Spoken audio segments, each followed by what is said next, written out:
LED lamps, glass LED lamps. I feel I should get rid of the candy before it gets contaminated with broken glass should the worst happen. I'd like to thank Grant from Argyll, which is in Scotland, for sending me some nice confection, including these creamy, fruit-flavoured, what they're called, well, tangerine dream and tropical lime. It's basically fruit creams, I guess, chocolate-coated fruit creams. And these are Iron Brew flavour jelly bottles, which is nice. Iron Brew being a popular drink. I'm going to move these well out the way though, because just in case a smash of glass is necessitated, so I'll move them into another room. That's better. So these are a couple of LED lamps that I bought from eBay, and I even printed off the listing and then left it through in the printer. 1 moment, please. That's more like it. So these are small decorative lamps. I think they're overdriving the LEDs in them for their intended application. To me, they are intended for visual decorative sparkle because they have 15 little straw hat LEDs inside them. But they cost £1.69 each. They were from Ranpo Lighting Mall. I've been using Ranpo for a while. Their lights are quite interesting. And in the early days of Ranpo, they often sent the wrong items. They had a whole spate that they just sent wrong items, but they seem to have got a bit better now. Although having said that, I ordered 2 of these. I ordered worm white and golden white. What I got was ordinary white and worm white, so not golden at all. But they do offer these colours if they send them out. I suppose that the design is such that it could be any colours really. So let's bring in a notepad first and show you something, because when they manufacture LEDs, I'll just jack the notepad up in here because it's about the right height. I shall focus down on that. When they manufacture LEDs, supposing these are the LEDs, they do it on a bandolier. You can buy them in bandoliers where you've got a metal strip comes along, flat metal strip, and the leg goes up, and then there's a metal strip that just bridges each LED, and it's the way they're made. It facilitates putting them through the machine. It also facilitates automated insertion equipment where it can basically crop the leads to the desired length. But what they've done here is that because they've got the version that the leads are very, very short, and they've basically taken that, they've left them on this sort of bandolier, and they've got a shaft going up the middle of the lamp, and they've spiraled the lights down from that, and then just tacked a wire on the end down onto the circuit board. It's very smart, but they do have 15 LEDs. And it seems they're running at about 2 watts. And if you do the maths, that actually works out about 45 milliamps or so. Let's get the meter up so I can prove all this. So let's get the flickery hoppy, which will flicker. It always does. It's because of its scan rate, and it can't really easily be changed. Let's bring a socket, and I guarantee there's going to be shimmer off this lamp, so if you don't like shimmery things, well, you've already got the shimmery meter, then be aware there might be shimmer caught in the camera, but not to the human eye. Slightly shimmery, not too bad. It's saying 2 watts.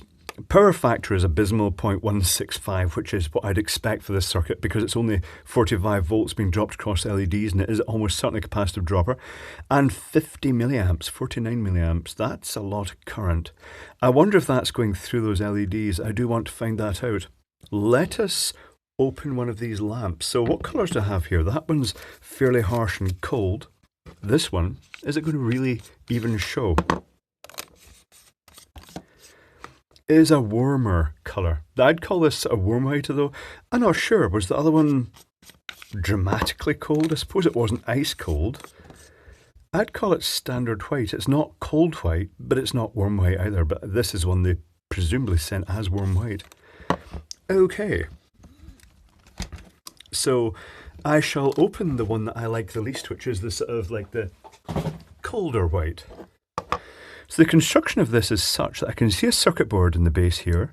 I can see silicon down here. I don't think this is going to come out easily, so I'm going to try. This is where the glass breaks.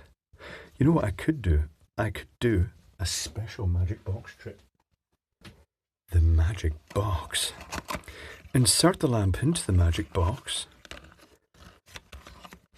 and then touch it with my magic wand. Where's my magic wand?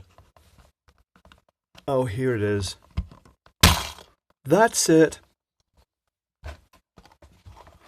Right, I'd say that sounds tinkly now, just like proper magic tricks should be. It probably would have sounded better if it hadn't been suppressed in the box. Oh, there. Doesn't that look much nicer, even though it does pose a slight shock risk now? So now, can I get these bits of glass out?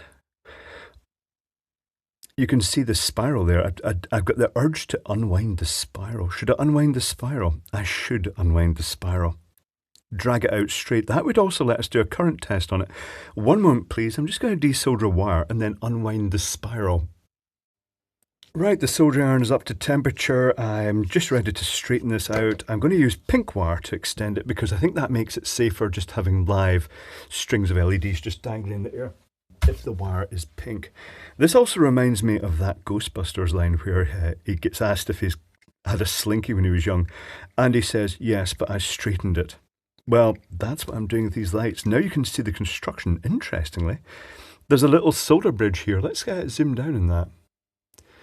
See the solder bridge there? They've actually joined two sections together here, so they must just have run out of the strip they had and just spliced two together. Interesting. So here's the stem came up middle. It's got what feels like plastic. It does feel like plastic. It doesn't feel glass. Yeah, it's plastic. They've got sort of almost like a heat shrink sleeving just over that stiff stem that's coming up the middle to support the LEDs. Righty-ho, so I'm going to make sure that I am absolutely in focus here by bringing in a focus target. That'll do. And then I'm going to connect this wire onto the end of those LEDs. I have pre-tinned the two of them. Keep in mind that at this point, when I plug this in, everything will be live at 240 volts. It'll all be referenced to the mains, and I'll do this in the direct vicinity of my fingers. That's the little cover that came around the lights. It's very mobile. Oh, let's get this solder on. Okay. Right. So now if I screw this in to the lamp holder, with the power off, I should be able to get it to light up. Yeah, definitely with the power off I'm doing this. Afterwards I'll take the circuit board out of it and we'll take a look at the circuitry. I've got a feeling that it is a capacitive dropper in this. So here is the string of LEDs. Let's see if it lights up first. And then we'll bring in the little clamp meter and we'll clamp it set to DC current. So let's zoom out a little bit here so we don't get too close. And I shall plug this in. Righty-ho, this is looking good. It looks very nice like that. Little clamp meter. Where are you, little clamp meter? Little clamp meter is unplugged at the moment. Clamp meter going through. Wire going through clamp meter, should I say. Turn it to the DC setting. Is it going to be anywhere near the 50-ish milliamps? I would really not want to run these LEDs more than 20 milliamps. I hope it's not too high because that's going to shorten the life of the lamp greatly. So let's null that out and we'll plug this in. 34 milliamps. Null. Yeah, that is quite high. That's too high. That's double the current I'd want through those LEDs. That's a shame. Right, we'll see if we can do something about that. So I'm going to unplug this. I'm going to short that to there. Just in case I see there are discharge resistors. Right, okay. Now I'm going to take this out. Hopefully there's not too much glass left in it. And we shall attempt to open this to get the circuit board out of it. And we'll take a look at the components. I shall turn the solder iron off so it doesn't hum and buzz in the background. Screwdriver. Let's turn the meter off.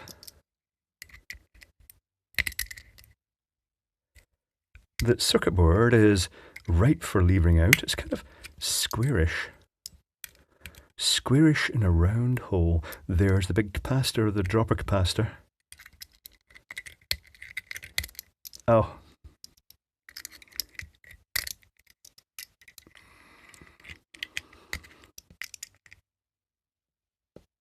Ugh. Get out. Yeah, it's not going to plan. It might actually be held in by the wire going into the base. Right, tell you what, one moment. Let's try and ease this out with a kniff. That should unlock that, and it might take a bit of the pressure away. Yes, it does. So what do we have? We have an inductor in series. Is this an attempt at suppression? I've just pulled that lead off. There's a little inductor. Is that yellow, violet, red? Yellow, violet, red. 4,700 microhenries?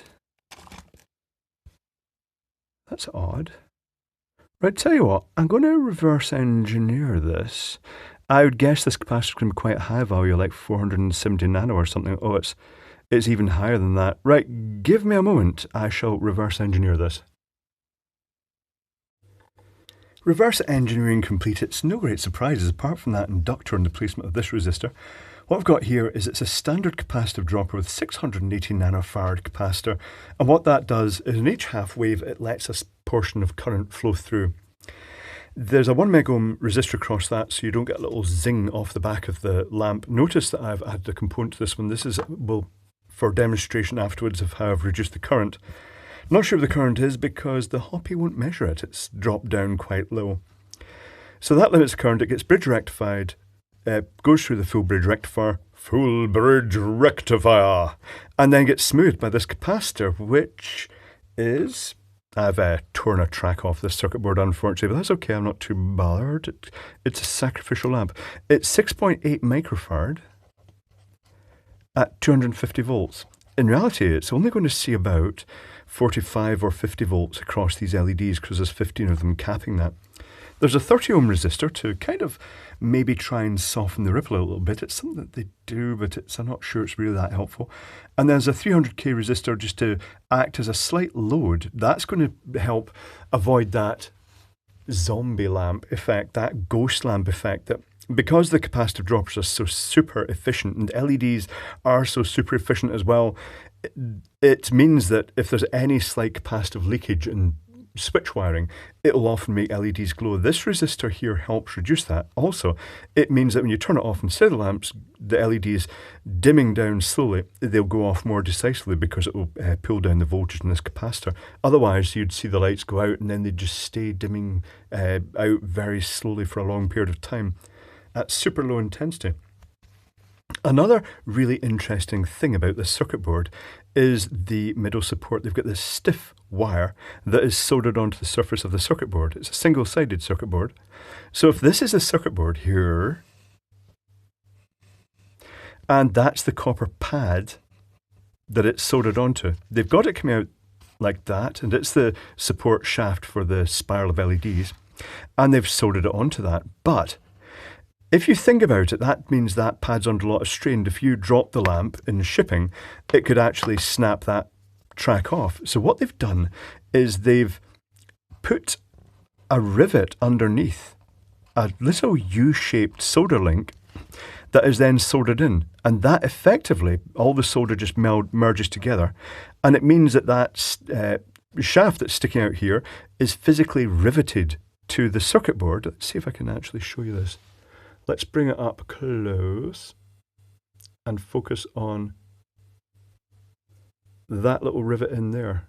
See it just going across, and if I turn that over, you can see it's riveting that pad on with that's going up to the support here. That's very clever. I've never seen that before. It's neat. So that capacitor there is far too high. So what I've done here experimentally, I've added another capacitor. Instead of this, if this is alive now, it's going via another capacitor in series with another discharge resistor, 1 megohm and 220 nano. And 1 meg. And that will limit the current through it. So I'm not sure how this is going to show. I'll just use the quick test to connect this up. I've used pink wire again to make it safe, so all this bare live metalwork isn't dangerous at all. That's just the nature of this channel. It is all rather live. Lots of live stuff, because ultimately that's what this channel's about, this type of circuitry. So the capacitor is now in series with that. If I plug this in and power that up, it's a lot dimmer, but it's just sharp points of light. It looks quite nice. Do I have a meter that could actually measure that? This might measure that. It tends to be, it's not super accurate at low ranges, but the Hoppy refuses to measure below a certain current at certain power factors. 0.6 watts, that's better. 14 milliamps, that's much better. So ideally the 220 nano would have been a good choice in the beginning. When you put the two capacitors in series, it actually reduces the capacitance even more. So if this 220 nano capacitor had been inside that, then on this circuit board, then it would have been a sort of this intensity or just slightly brighter to start off with. That's a good result. That's nice. That's more visual. You can actually look at the LEDs and they're going to last a lot longer as a result of not being overdriven. So there we go. It's a very nice lamp. It's just a shame they're driving it too hard. I would say though, I should try this. I should try it on 110 volts. I think that's going to be perfect on 120 volt supply. One moment, please.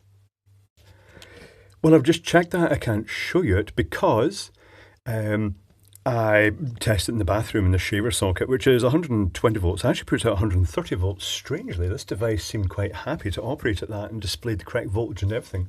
The current was a much more realistic 20 milliamps or less through the LEDs. It more or less came out what this had reduced it to. So for 110, 20 volts, these lamps are absolutely perfect. The voltage dropped across the LEDs is about 45 volts, well within the range that the capacitor dropper can do the rest. And the choice components are such that these may well just be simply better suited to 120 volt country because it will run the LEDs at a sensible level without grilling them. So yeah, that's a good result, I would say, for Americans and Canadians. Not so great for people in Australia and Britain and things like that, and other European countries that have the 220 to 240 volt supplies, because it just is pushing them that wee bit too hard. But that's nice to know that it makes a nice change that this one is actually really well suited to places like America, where the voltage is 120 volts.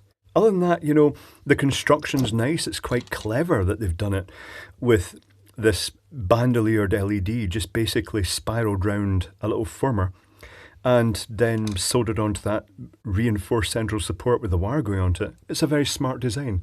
It looks nice. It would be nice if they just did, for 220 to 240 volts, one with a lower value capacitor in it, so that it just ran those LEDs more as a decorative feature than trying to actually produce lots of light at the expense of the LED lifespan. But other than that, quite smart.